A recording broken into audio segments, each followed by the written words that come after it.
ओम।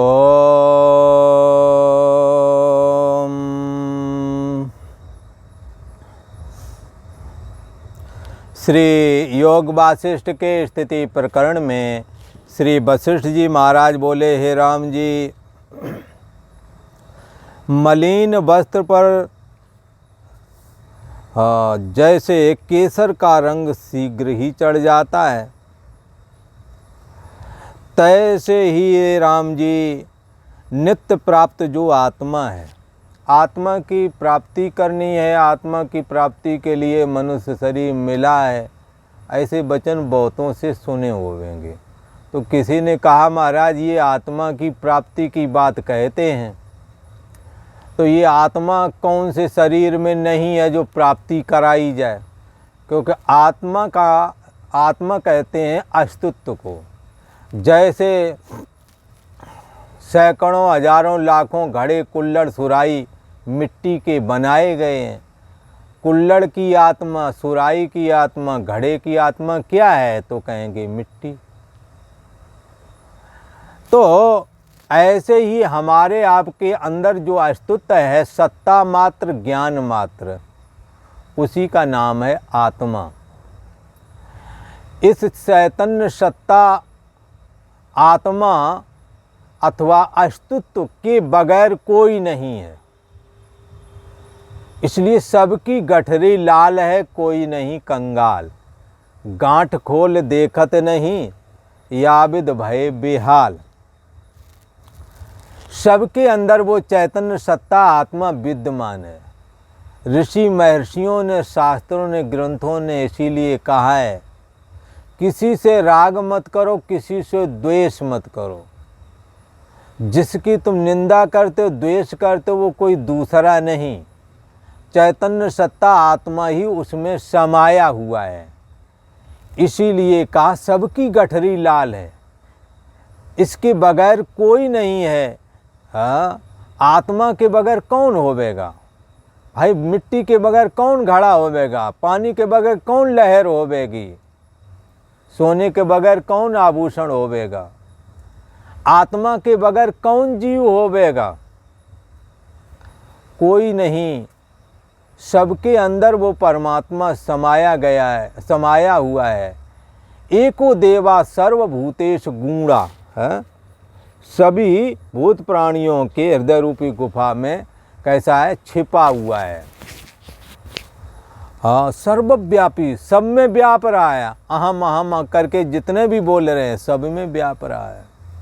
चेतन जो लगता मैं चेतन हूँ, मैं चेतन हूँ, सभी चेतनों का एक ही चेतन है। तो यहाँ कहते हैं कि हे राम जी, नित्य प्राप्त रूप जो ये आत्मा है, उसके प्राप्त होने की बात कथन कर रहा हूँ। पर कथन करने के पीछे जिनकी बुद्धि शुद्ध है, वो तो इस रहस्य को पकड़ेंगे कि नित्य प्राप्ति की ही प्राप्ति करानी है। जैसे घड़े को मैं मिट्टी हूँ ये मालूम न था। घड़ा ये सोचता था गोल कंबू ग्रीवाकार आकार जो है यही मैं हूँ। रूप और आकार तो कुमार ने बना दिया था। मिट्टी अपने आप बनने को, घड़ा बनने से पहले थी, और जब घड़ा टूट जाएगा तो भी मिट्टी बचेगी। ऐसे ही ईश्वर ने हमें शरीर रूपी ये घड़े में तब्दील कर दिया। हाँ, परंतु किसके आश्रय में तब्दील किया? जैसे घड़ा कुमार ने बनाया तो कैसे बना दिया? मिट्टी में घड़ा को ढाला, मिट्टी में एक ऐसा संकल्प किया कि वो मिट्टी को टेढ़ा मेढ़ा बना दिया, उसमें पानी रुकने लगा। वरना मिट्टी में पानी कहाँ से रुक जाएगा? मिट्टी को ही टेढ़ा मेढ़ा कुछ बना दिया, गोल कंबू ग्रीवाकार आकार का, उसमें पानी रुकने है, उसे कह दिया घड़ा है। वरना वहाँ मिट्टी के अलावा है क्या? ऐसे ही मनुष्य के अंदर में भी चैतन्य सत्ता आत्मा में मन को खड़ा करके और संकल्प भर दिया, और अहम अस्मि हम और आप बोलने लगे। इस अहम के पीछे कौन चेतना है जो अहम को भी चेतनावान बना रहा है? चेतना चेतना नाम एको बहुतों में अहम अस्मि हो रही है, ये बहुतों में कौन बुलवा रहा है? एको एक है, वो कौन है? उसका नाम ब्रह्म है, उसका नाम आत्मा है। बोले वो कहाँ रहता है? सो प्रभु और नहीं, सो प्रभु और नहीं सो तू है, वो तेरे ही अंदर है। पोप मध्य जैसे फूल बसत है, मुकुर माए जिम छाई, तिम हरि ही बस ही निरंतर, घट ही खोजो भाई। घट गरीबदास जी का वाणी यहाँ होती रहती है, तो वो कहते हैं घटई में गंगा, घटई में जमुना, घटई में जगदीश, बोला इसी में सब हैं। तो क्या है? ये परमात्मा इसी में बैठा हुआ है। मुझी में रहकर मुझी से भगवन ये खोज कैसी करा रहे हो? जरा तो इतनी बता दो भगवन, लगी ये कैसी लगा रहे हो? ऐसी लगन जिसके द्वारा आप परमात्मा की खोज करें। इसलिए श्रद्धावान लभते ज्ञानम तत्परा संयतेन्द्रिया, ज्ञानम लब्ध्वा पराम शांति मचिरेणादि गच्छति। इस विषय को श्रद्धा से ग्रहण करें। तत्परः, जीवन में तत्परता होनी चाहिए इस ज्ञान को सुनने के लिए, चिंतन मनन के लिए। तत्परा संयतेन्द्रिया, मन और इंद्रियों का निग्रह भी होना मांगता है।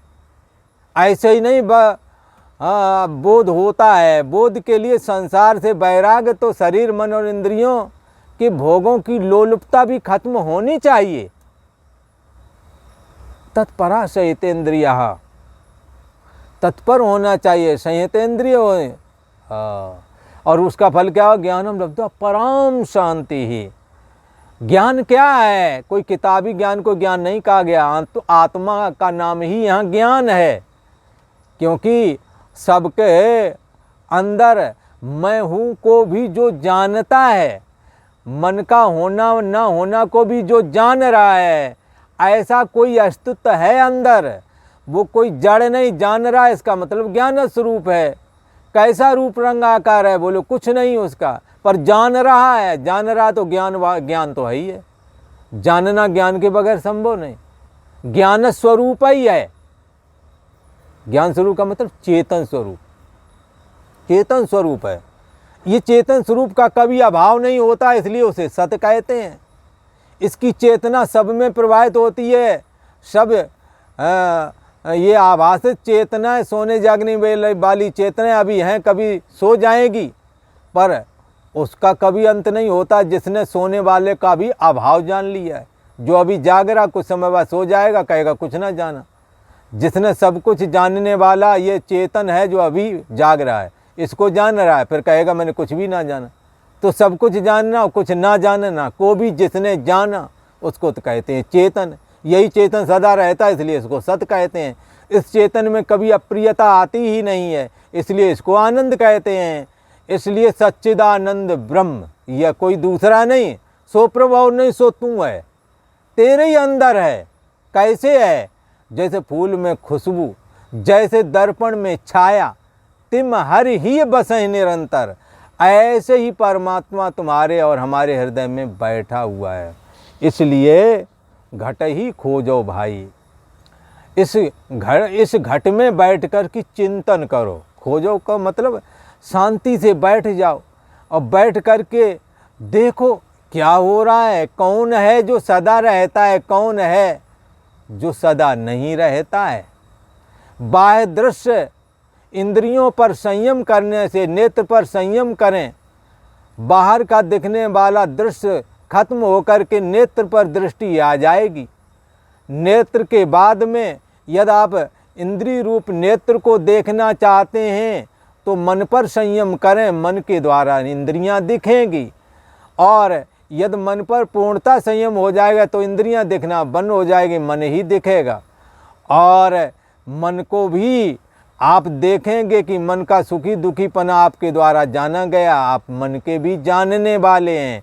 आपकी चेतना का होना ना होना भी जाना गया। आप बुद्धि के जानने वाले हैं। यो बुद्धि परतस्तु सा, बुद्धि से जो परे चैतन्य सत्ता है, ये ज्ञान स्वरूप है। ये सदा रहती, इसलिए सत कहते हैं। ज्ञान स्वरूप होने के नाते से चेतन कहते हैं। इसकी प्रियता का कभी अभाव नहीं होता है।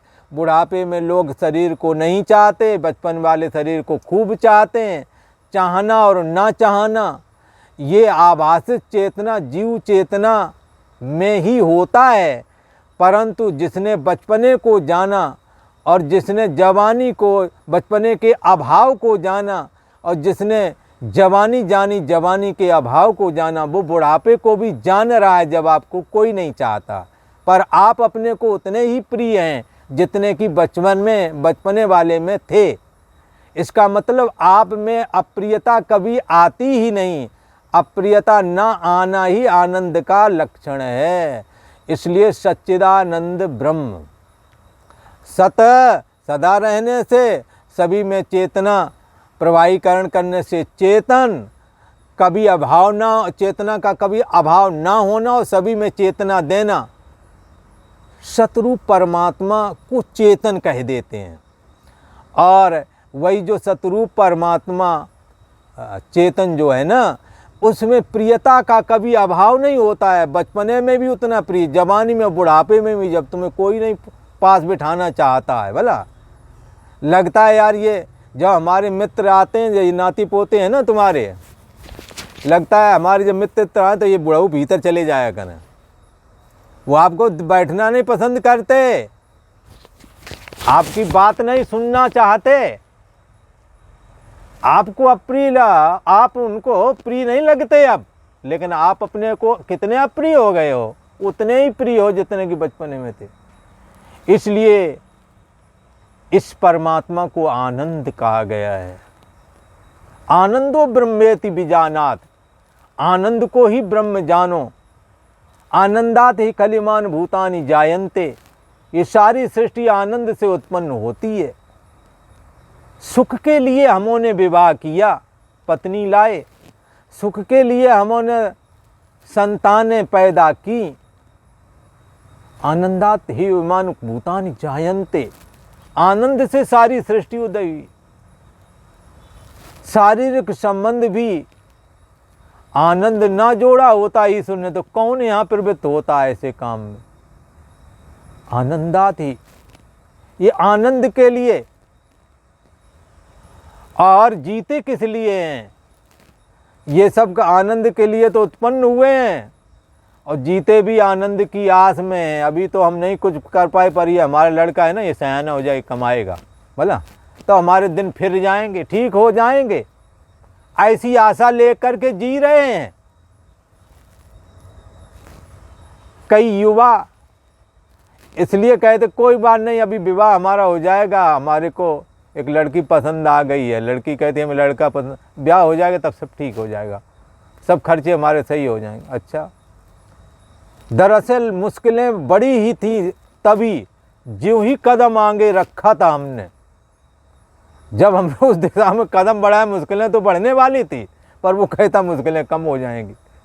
खैर, आनंद की आशा में जीते हैं, और जब आनंद की आशा खत्म हो जाती तो कहते हैं मर जाएं तो तब सुख मिलेगा।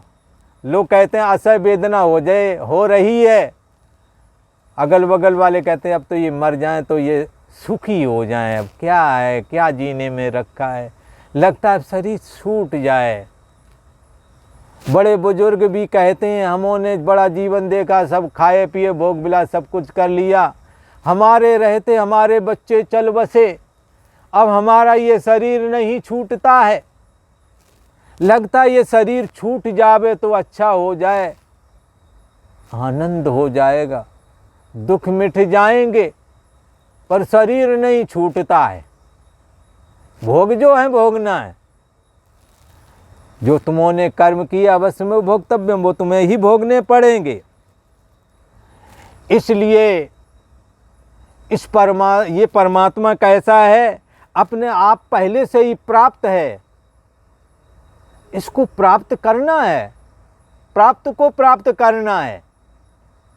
जैसे घड़े में मिट्टी पहले ते थी, पर घड़े को लगता था मैं टूट जाऊंगा, मर जाऊंगा। पर किसी ने कहा कि तू टूटने के बाद में भी नहीं मरेगा, पर हमारा ज्ञान धारण कर ले। बोले बता भाई क्या ज्ञान है हमारा? बोले तुम मिट्टी हो, ऐसा धारण कर लो तो टूट जाओगे तो भी तुम नहीं मरोगे।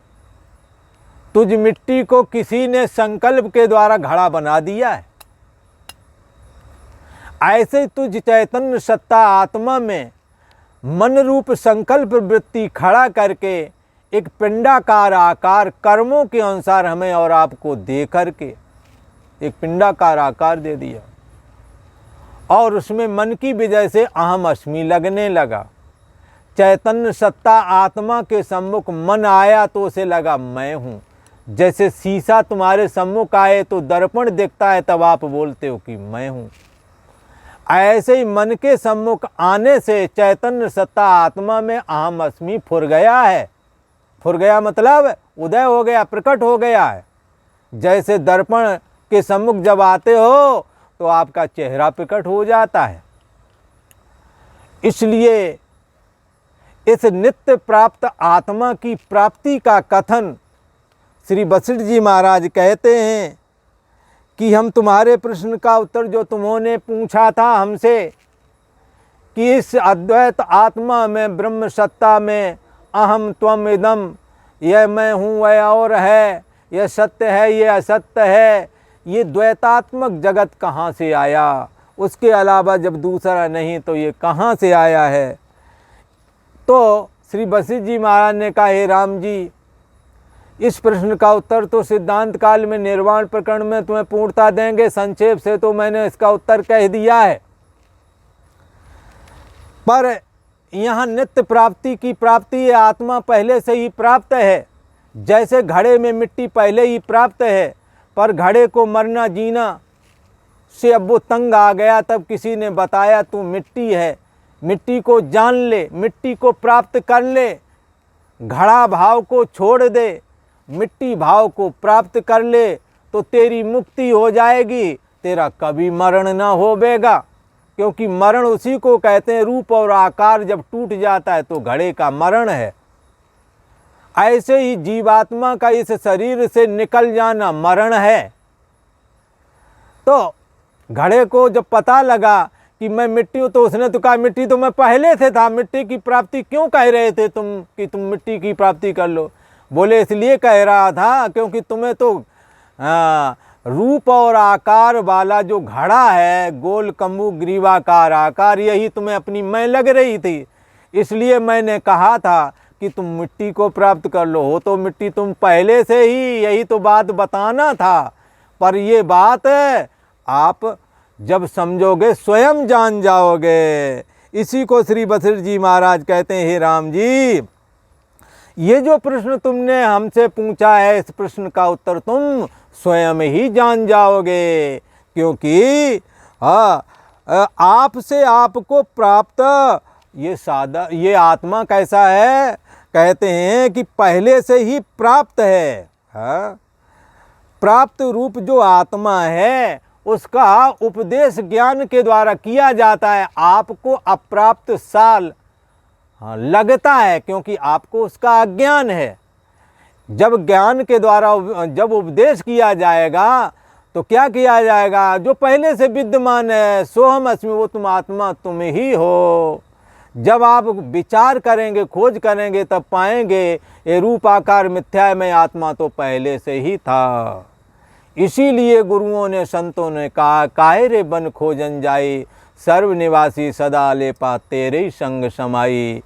पुप मध्य जैसे बास बसत है, मुकुर माए जिम छाई, तिम हर ही बसें निरंतर, घट ही खोजो भाई। आज इतना ही। ओम।